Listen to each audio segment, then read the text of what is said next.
Hello everyone. In this video, we'll see the cross correlation and we'll compute the cross correlation of the two discrete time sequences by using the Fast Fourier Transform, that is FFT, in MATLAB, and then we'll display the original sequence and their cross correlation result.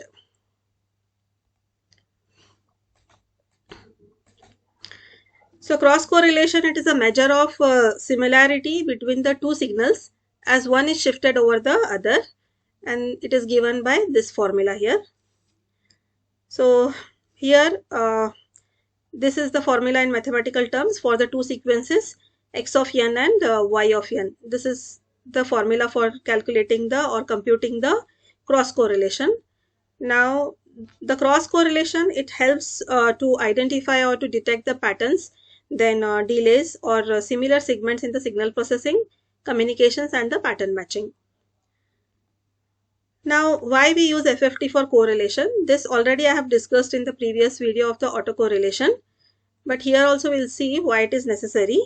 So, computing the correlation using the direct formula, it is very slow for long sequences. Hence, if you use FFT, then it will speed up the process by exploiting the convolution theorem, which states that cross correlation in time domain is equal to multiplication of FFTs in the frequency domain with one signal reversed.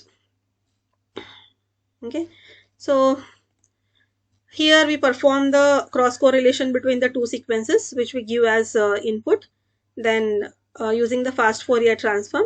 And here next step is we compute the FFT of the two sequences, and we'll multiply the results and then compute the inverse FFT in order to obtain the cross correlation. Then the results are displayed in a series of subplots, which is called as the visual analysis, or which is used for the visual analysis. Now this is the program for the cross correlation. The first three commands remain same, that is the CLC, clear and close all. Next you have x is equal to input enter x, y is equal to input enter y. Here you will take two user defined sequences x and y. Then you will flip y. Here y is equal to flip LR of y. This flipping is necessary for cross correlation because without this the result would be a convolution. Then you have nx, ny and n, these three commands, where you will define the length for the FFT in these two commands. Then you will calculate the length, total length capital N, which is required for the cross correlation or the linear correlation here.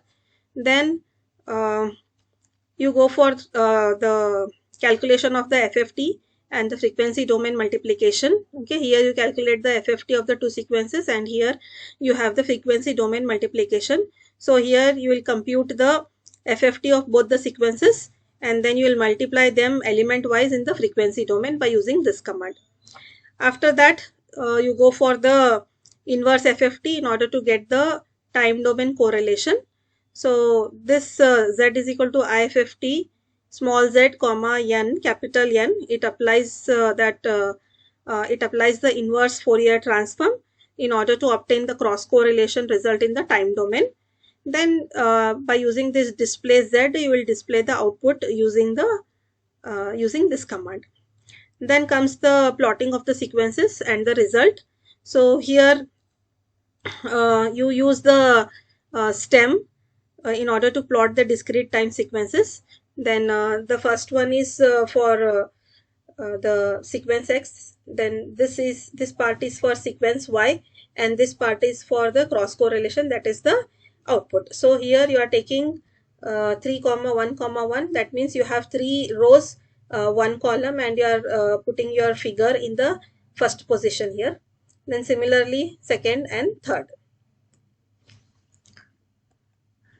and this will be your result. You can give any input of your choice. Here I have given x is equal to 4 times 1 and y is equal to 1, 2, 3, 4. So I'll be getting this as the cross correlated result, and this will be the figure here. I'll execute and show this. So here this is just a visual for the cross correlation here, that is Here you will be using this clear command window, clear workspace, and close figures. That is the first three commands. Then that is nothing but the initialization. After that, you'll be taking enter the sequence X, enter the sequence Y. You will be entering the two sequences. Then you use the fliplr function. Okay.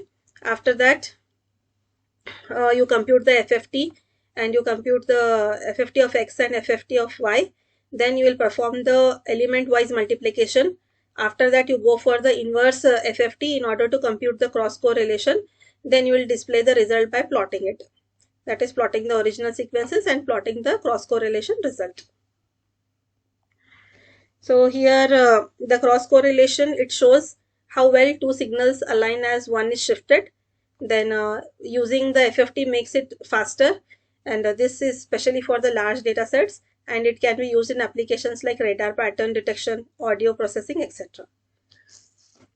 Now we will see the execution. So already I have typed the program here in the MATLAB editor window. Here, save it, and you can run it.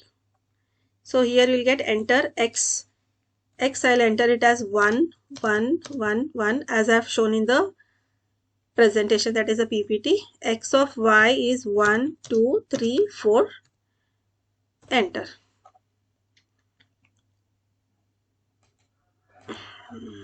Once again I'll do 1, 1, 1, 1. Then you have 1, 2, 3, 4.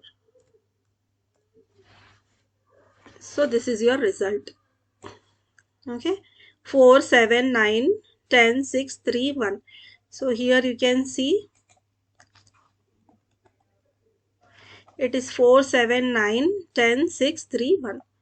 So this is how you compute the cross correlation using the MATLAB. I hope you have understood the program. Thank you.